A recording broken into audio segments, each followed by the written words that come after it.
31তম প্রতিষ্ঠাবার্ষিকী উৎসব অনুষ্ঠানে মাননীয় সভাপতি, প্রধান অতিথি এবং বিশেষ অতিথিবৃন্দ এবং বিশেষ কনফারেন্সের শিক্ষক মন্ডলী এবং অডিটরিয়ামে উপস্থিত আমার ছাত্রছাত্রীবৃন্দ, আসসালামু আলাইকুম।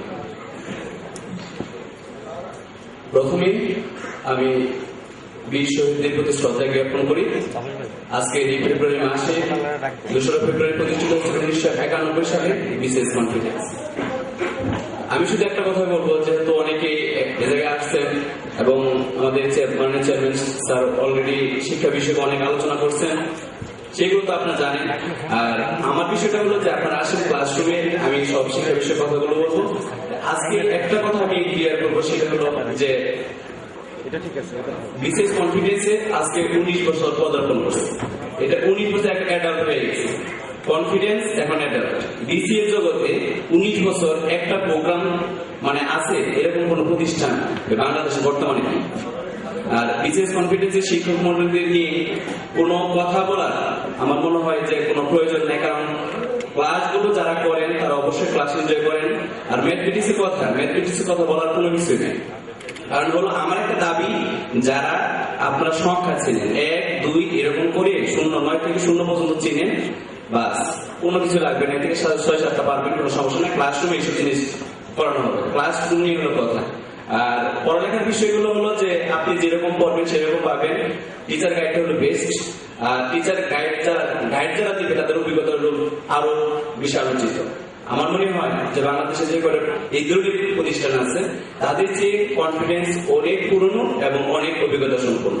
সেক্ষেত্রে আমি কাউকে কোনো কিছু না বলে একটা কথাই বলবো, আপনার ক্লাসরুমে আসবেন, আমরা ক্লাসরুম দেখবো এবং ক্লাসরুম আপনার যদি ভালো লাগে তাহলে থাকবেন, চলে যাবেন। কারণ আমরা প্রত্যেকেই সেই সুযোগটা দিই যে আপনার ওরিয়েন্টেশন ক্লাস দিন, প্লাস ফ্রি ক্লাস দিন। আপনার এই দুটি ক্লাস করে আপনার যদি ভালো লাগে তাহলে আপনার আসবেন, নচেত আসার দরকার নেই। আর যদি মনে করেন যে আমরা ওরিয়েন্টেশন এবং ফ্রি ক্লাসগুলো ভালোভাবে করাবো, পরে আপনাদের মনের মতো করে করাবো না, সেটা না। তবে আমি আমার তরফ থেকে একটা কথা বলতে পারি, সেটা হলো যে আপনারা যেদিন আমার লাস্ট ক্লাসটা করে যাবেন সেদিন যেন একটা আক্ষেপ নিয়ে চলে যান যে স্যারের আর 2টা ক্লাস করা প্রয়োজন ছিল, এরকম আক্ষেপ নিয়ে চলে যেতে হবে। কারণ আমরা প্রত্যেকের টিচার যারা আছে আমরা চেষ্টা করি স্টুডেন্টের সাথে এই ধরনের একটা ভালো সম্পর্ক রাখার জন্য। কারণ হলো আপনাদের সাথে আমাদের কোনো পূর্ব পরিচিত থাকে না। আমার মনে হয় মানে চলে যাওয়ার পরে হয়তো বা কারোর সাথে দেখা হবে, কারোর সাথে দেখা হবে না। ব্যক্তিগতভাবে একটা জিনিস অর্জন করতে চেষ্টা করি, সেটা হলো আপনারা যেন আমাদেরকে মনে রাখেন এবং শ্রদ্ধার সহিত মনে রাখেন। এই জিনিসটা আমরা অল টাইম চেষ্টা করি। তবে আসুন আমরা ক্লাসরুমকে এনজয় করবো এবং ক্লাসরুমের শিক্ষা বিষয়ে আলোচনা করবো। এই বিষয়গুলো আর আলোচনা দেখা আমার তরফ থেকে আমাদের দরকার নেই। তবে আজকে যেহেতু প্রতিষ্ঠা বার্ষিকী উৎসব, সেই হিসাবে গান বাজনার অনুষ্ঠান আছে, আপনাদের সবাইকে দাওয়াতে আমি বক্তব্য শেষ করি। কথা মাননীয় সভাপতি, প্রধান অতিথি এবং শিক্ষক মন্ডলী এবং উপস্থিত ছাত্রছাত্রীদের সবাইকে আমার শুভেচ্ছা। আজকে 28তম বিসিএস সাফল্য শিশু সেমিনারে আমরা কেন আসছি, এটা হল মূল বিষয়। অ্যাকচুয়ালি আমরা যারা বাংলাদেশে বাস করি আমরা জানি যে বেকার সমস্যা একটা মানে বিকট সমস্যা এই দেশের জন্য।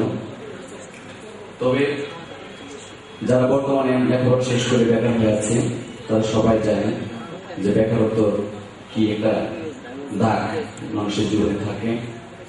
তবে সবাই প্রত্যেকটা ফ্যামিলিতে, আমরা যে ফ্যামিলিতে বড় হয়েছি, সবারই বাবা মার একটা স্বপ্ন থাকে ছেলে মেয়ে বড় হয়ে তাদের সেবা করবে, এটার ন্যূনতম থাক, কিন্তু তাদের সুনাম বজায় রাখবে, তাদের সুনামকে অক্ষুণ্ণ রাখবে, তাদের সুনামটা আরো ধারণ করবে, এটা সবাই চায়।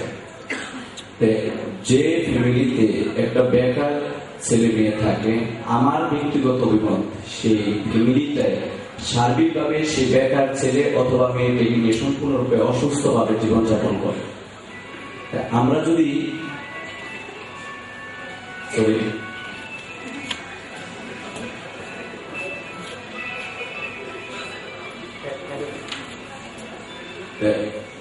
আমরা চাচ্ছি যে বিশেষ কনফিডেন্স চাচ্ছে যে এই বেকার তরুণরা যেন বা তরুণ তরুণীরা যেন অবশ্যই বেকারত্ব গুছিয়ে সেই ফ্যামিলিটাকে ডেভেলপ করতে পারে। অ্যাকচুয়ালি বাংলাদেশে বর্তমান পরিস্থিতিতে দুর্নীতি, বেকারত্ব সবকিছুই আমাদের দেশটাকে ধ্বংসের লীলাভূমিতে নিয়ে গেছে।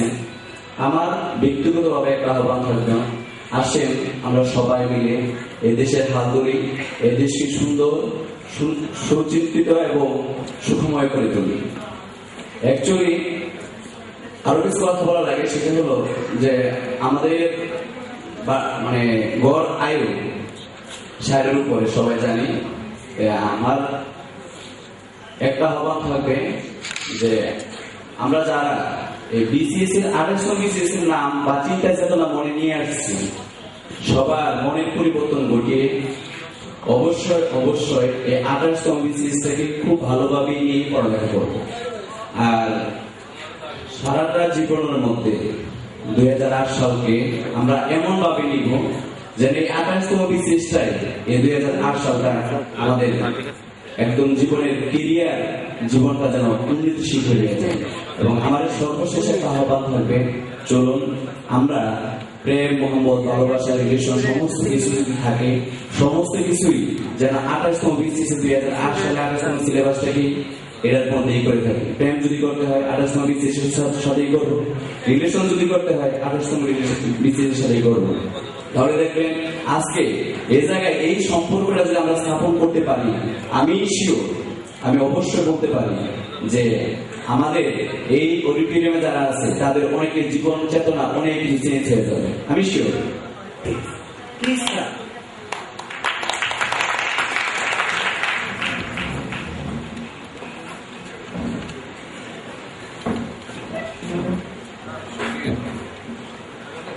সামনে বিসমিল্লাহির রহমানির রহিম।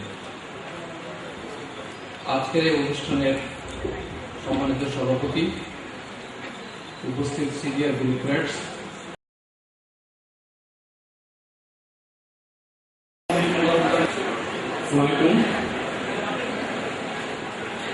আজকে এই সেমিনারে যারা উপস্থিত আছেন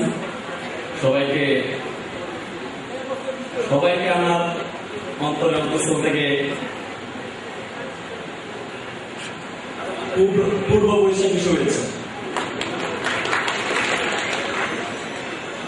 আজকে আমরা এ জায়গায় প্রেজেন্ট হয়েছে একটা কারণে, সেটা হলো যে আমাদের মনে যে স্বপ্নটা লালিত হচ্ছে তাকে কিভাবে প্রথম স্টেপটা বাস্তবায়ন করব সেটা সম্পূর্ণ আমাদের হাতে, আমরা নিজেদের হাতে শুরু করব সেই কাঙ্ক্ষিত স্বপ্ন বাস্তবায়নের পদক্ষেপ।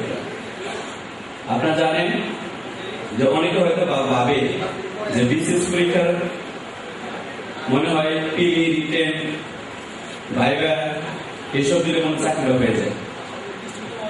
তা না, অ্যাকচুয়ালি সবার আগে আমাদের যে জিনিসটা দেখতে হয় সেটা হলো যে আমাদের ফর্মটা, কারণ আমরা নিজ হাতে যেটা পূরণ করবো সেই জিনিসটা মূল্যায়ন সবচেয়ে বেশি হবে। কারণ এই মূল্যায়নটা তখনই বোঝা যাবে যখন আমাদের এই 3টা পরীক্ষায় কোয়ালিফাই করবো। কারণ 3টা পরীক্ষা কোয়ালিফাই করার পর আমাদের ফর্মটা তাদের হাতে আসবে, আসার পর যা যা নির্দেশগুলি, যা যা আমরা তথ্য দিয়েছি সেগুলো সঠিক আছে কিনা সেটা তার পরীক্ষা নিরীক্ষা করার পর আমাদেরকে হয়তো জয়েন্ট সুপারিশ করবে। কাজেই আমাদের হাতে যে ফর্মটা আছে এই ফর্মটা হলো আমাদের শিক্ষাঙ্কিত স্বপ্ন বাস্তবায়নের প্রথম পদক্ষেপ। এই জন্য আজকে আমাদের চেয়ারম্যান স্যার ওই ব্যাপার সম্পূর্ণ আপনাদের সামনে সবকিছু তুলে ধরবে। তবে যারা মনে করেন যে না আমার কারো কোনো দরকার নেই, তাদের কাছে একটা রিকোয়েস্ট করি, আপনি যতই ভালো জানেন, ভালো বুঝেন, যেমন আমি ব্যক্তিগতভাবে এই ফর্ম কল্পনা করছি সেটা ঠিক না। আমি একটা রিকোয়েস্ট করবো, ফর্মটা চূড়ান্ত ভাবে ফিল আপ করে যে সময় ফর্মটা ছাড়বেন তার পূর্ব মুহূর্তে আপনার পাশের বন্ধু অথবা যে এই সম্পর্কে একটু ধারণা আছে তাকে দিয়ে একটু সম্পূর্ণভাবে রিভিশন করানোর চেষ্টা করবেন। তবে একটা শর্ত আছে, রিভিশন করার পূর্বে তার হাত দুটো চেক করে নেবেন। কারণ হলো হাতের ভিতরে কলম বা পেন্সিল কোনটা যেন না থাকে, থাকলে 700 টাকা শেষ। কারণ যদি দেখে যে না ওকে আছে, যদি হাতে কলম থাকে এটা একটা মায়ের দিলে শেষ করবে। কাজে এই জিনিসটা খেয়াল রাখবেন। চূড়ান্ত ফর্মটা ছাড়ার আগে আপনারা অবশ্যই পাশের বন্ধুকে এই জিনিসটা, অথবা বড় ভাই অথবা গার্জিয়ান যারা আছে তারা এই সম্পর্কে ধারণা আছে এই জিনিসটা দেখাইবে। আর এই ফর্ম ফিল আপের ব্যাপারে সম্পর্কে স্যার বলবে, আপনাদের কাছে একটা রিকোয়েস্ট থাকবে, সেটা হলো যে সম্ভবত জুলাই মাসে পরীক্ষা হওয়ার সম্ভাবনা আছে। আপনারা যা পড়তেছেন এর আঙ্গিকে কিছু ধরে বুঝে শুনে পড়বেন। কারণ হলো যে ফর্মাল যে নিয়মগুলো আছে এই নিয়ম অনুসারে আমরা সবাই প্রিপারেশন নিতেছি, এবং আমি শিওর যদি আপনার সময় প্রশ্ন 100-70টা বই থেকে কমন করে এই অডিয়েন্স যারা আছে সবাই কমন করবে শিওর। তবে বই থেকে কমন পড়বে, বই থেকে আসবে কিছু কিছু জিনিস হয়তো বা আলাদা জিনিস থেকে আমাদের জ্ঞান ধারণা চেঞ্জ করতে হবে। যেমন আমি গত পরশু রংপুরে একটা পরীক্ষা নিয়েছিলাম, সে জায়গায় বলছিলাম যে বাংলাদেশে একমাত্র মহিলা জাতীয় অধ্যাপকের নাম কি। জাতীয় অধ্যাপক 17 জন আছে, সেটা সবাই জানি, প্রথম কি সেটাও জানি, লাস্ট কি সেটাও জানি, পুরাই সব জানি, বাট একমাত্র মহিলা অধ্যাপকের জাতীয় অধ্যাপকের নাম এটা হয়তো পড়ছি কিন্তু মনে নেই। আর এই ধরনের কিছু কিছু জিনিস যেটা পড়বো, পড়ার মাঝে যে জিনিসটা যা পড়বো অবশ্যই যেন ওটা মনে থাকে, কি কি ধরনের অ্যাঙ্গেলে প্রশ্ন করতে পারে। আপনি নিজে সেই যে জায়গা থেকে প্রশ্ন করে কি ধরনের প্রশ্ন করতে পারতেন এই অ্যাঙ্গেল গুলোর প্রতি খেয়াল রেখে আপনারা এখন থেকে পড়ালেখা করবেন। শুধু বই মুখস্থ করে কাজ হবে না, কারণ হলো মুখস্থ করার পাশাপাশি জিনিসটা অবশ্যই আপনি এখন দাম করতে হবে, বুঝতে হবে, এবং অবশ্যই খেয়াল রাখবেন যে আপনি নিজে প্রশ্ন করতেন তাহলে কি কি প্রশ্ন এই জায়গাতে করতে পারতেন, এই জিনিসগুলো উত্তর খুঁজেই খুঁজে পড়বেন। আমি আর আমার অধিকার করবো না, কারণ অনেকে যারা আছে এই অনুষ্ঠানে সংযুক্ত হয় ভালো, তবে যেটা মূল জিনিস সেটা আপনারা অবশ্যই সারা কাছে শুনবেন এবং এটা ফিল আপ করে তারপরে নিজ হাতে সবাই দেখবেন। প্রয়োজন করে আমরা যারা অফিসে আছি এবং পরবর্তী থাকবো ফর্ম সার্কুল করে হয়তো আপনাদের অনেকে ফর্ম জমা দেওয়া লাগবে অফিসে, সেগুলো আমরা চেক করে দিব। পার্সোনালি যদি মনে করেন যে কোনো কাউকে দেখানো দরকার, বন্ধু বান্ধব যাকে, আবার কোনো কিছু না বুঝলে আমাদের শেয়ার নেওয়া লাগলে অবশ্যই আমরা হেল্প করবো। আপনারা স্যার বক্তব্য শুনবেন, এগুলো আমি বক্তব্য সুবিধা হবে। আপনারা সবাই আসসালামু আলাইকুম। অ্যাকচুয়ালি এই জায়গায় টিচার হিসাবে আসার যোগ্যতা আমার নেই, সেটা আমি আমার ক্লাসগুলোতে সবার সাথে শেয়ার করি। আর ব্যক্তিগতভাবে আমি একটা কথা বলবো যে আজকে এই জায়গায় যে প্রধান অতিথি ছিলেন উনি আমার পরম শ্রদ্ধেয় একজন ব্যক্তিত্ব। ওনার সাথে আমি অনেক আগে থেকে পরিচিত ছিলাম, তাই ওনার জীবনের যে পরিপাটি জীবনগুলো সাথে আমি শেয়ার করতে পেরেছিলাম অনেক আগে। আমি যে সময় মাস্টার্স কমপ্লিট করব ঠিক সেই সময় তার সাথে আমার পরিচয় হয়েছিল।